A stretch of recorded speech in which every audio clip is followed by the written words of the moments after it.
வணக்கம் மக்களை, சற்று முன் கிடைத்த மிக முக்கிய தகவல் ஒன்றை பார்க்க போகிறோம். மறுபடியும் ஒருங்கிணைப்பாளர் செல்வாக்கு, எடப்பாடியை தலையை சுற்ற வைத்த ஓபிஎஸ் அறிவிப்பு.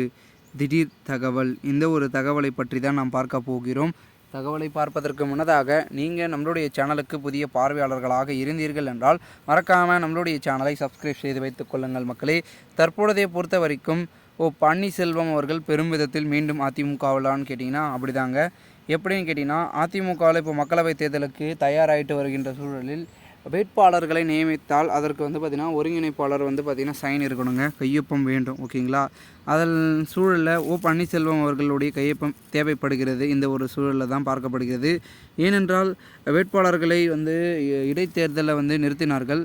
அப்பொழுது பன்னீர்செல்வம் கையொப்பம் இல்லாமல் நம்மளுடைய எடப்பாடி பழனிசாமி என்ன செஞ்சார், பன்னீர்செல்வம் தான் கட்சியிலேருந்து தூக்கிட்டல, அந்த பதவியும் அவருக்கு கொடுக்கக்கூடாதுனால தமிழ் மகன் உசையில் பார்த்திங்கன்னா கையொப்பம் விட்டு அப்படி இப்படி செஞ்சு ஏதோ பார்த்திங்கன்னா நிற்க வைத்தார் வேட்பாளர்களை இடைத்தேர்தலில்.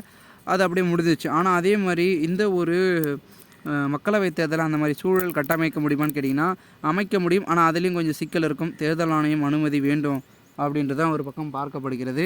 அதனால் என்ன பண்ணுறது, மறுபடியும் ஏ ஃபார்ம் பி ஃபார்மில் ஒருங்கிணைப்பாளர் பன்னீர்செல்வம் அவர்களை தான் கையொப்பம் விடுகின்ற சூழல் ஏற்படும் அப்படின்றது ஒரு பக்கம் அரசியல் வட்டாரங்களிலும் அதிமுக வட்டாரங்களிலும் பேசப்படுகிறது.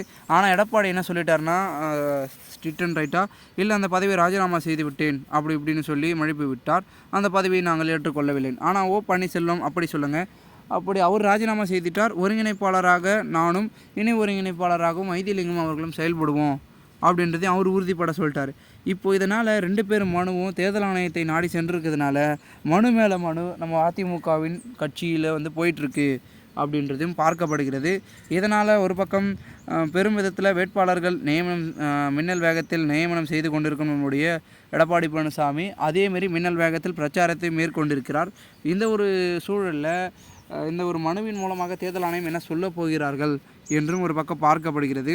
என்னதான் பார்த்திங்கன்னா இரட்டை இலை சின்னத்தை நம்மளுடைய பன்னீர்செல்வக்கு கிடைக்காமல் இபிஎஸ் கிடைத்திருந்தாலும் பன்னீர்செல்வம் ஏதோ நமக்கு கிடைச்ச சின்னம் பலாப்பழம், அதை வைத்தாச்சும் நம்ம வெற்றி பெற்றுவிடும், அதுக்கப்புறம் பார்த்துக்கொள்ளலாம் என்ன நடக்கிறது என்ன மாதிரியான விஷயங்கள் அப்படின்றத அதை அப்புறம் பார்த்துக்கலாம் அப்படின்ற மாதிரி அவருடைய செயல்பாடுகளும் தொடர்ந்து இருக்கின்ற சூழலில் இப்போ என்ன நடக்கப் போகிறது என்ற ஒரு எதிர்பார்ப்பும் இருக்கப்படுகிறது. மீண்டும் ஒருங்கிணைப்பாளர் ஓபிஎஸ் அப்படின்னு தேர்தல் ஆணையம் சும்மா ஒரு வார்த்தையை சொன்னாங்க கூட பெரும் விதத்தில் ஒரு பூகாம்பரம் வெடிக்கும். மீண்டும் பார்த்திங்கன்னா ஒருங்கிணைப்பாளர் என்று மீண்டும் தேர்தல் ஆணையம் சொல்லிவிட்டது. அதனால் பார்த்திங்கன்னா உயர்நீதிமன்றத்தில் இதை வைத்து வாதங்களாகவும் ஆதாரங்களாகவும் சமர்ப்பித்து தன்வசம் தீர்ப்பை மாற்றுவதற்கும் ஓபிஎஸ் அவர்கள் செயல்படுவார் என்றும் ஒரு பக்கம் பார்க்கப்படுகிறது. அதனால் கண்டிப்பாக பார்த்திங்கன்னா நம்மளுடைய தேர்தல் ஆணையத்தின் முடிவு மிகவும் ஒரு மிகுந்த எதிர்பார்ப்பை அதிமுக வட்டாரங்களில் கிளப்பிக் கொண்டிருக்கிறது என்று தான் பார்க்கப்படுகிறது. மேலும் இந்த ஒரு சமயத்தில் ஓபிஎஸ்க்கு ஒரு தொகுதிங்க ஒன்றும் பிரச்சனை இல்லை, அப்படி எப்படின்னா பண்ணி கூட வெற்றி பெறலாம்.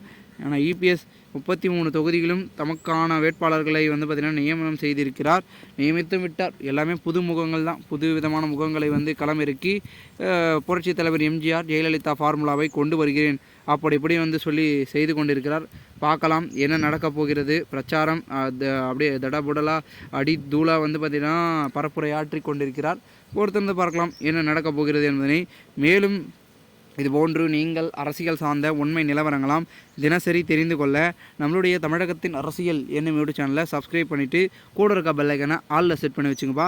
அப்போ தான் நம்ம போடுற அரசியல் சார்ந்த காணொலிகள்லாம் உங்களுக்கு உடனுக்குடன் நோட்டிஃபிகேஷன் மூலமாக கொண்டே இருக்கும் என்பதனை தற்பொழுது இந்த ஒரு காணொலி மூலமாக தெரிவித்துக் கொள்கிறேன். நன்றி, வணக்க மக்களே.